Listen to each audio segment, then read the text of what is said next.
வணக்கம். ஹிமாச்சல பிரதேச மாநிலத்துல காங்கிரஸ் கட்சியினுடைய ஆட்சி நடந்துட்டு இருக்குது.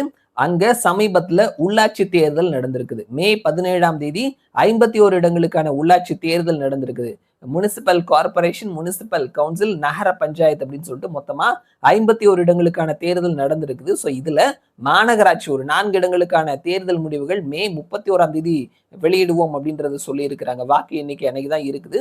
மீதி 47 இடங்களுக்கான தேர்தல் முடிவுகள் நேத்திக்கு வெளியிட்டிருக்கிறாங்க. ஸோ அதனுடைய முடிவுகள் என்ன அப்படின்றத தெரிஞ்சுக்கலாம்.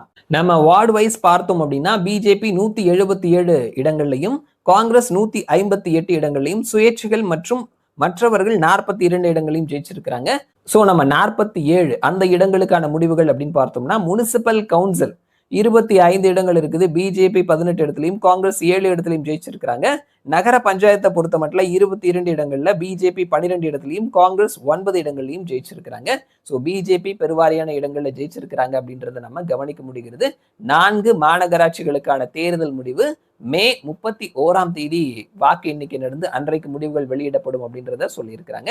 ஸோ பார்க்கலாம் முடிவுகள் என்ன மாதிரி வருது அப்படின்னு சொல்லிட்டு. மறுபடியும் நான் உங்களை இன்னொரு வீடியோல சந்திக்கிறேன். அது வரைக்கும் நன்றி.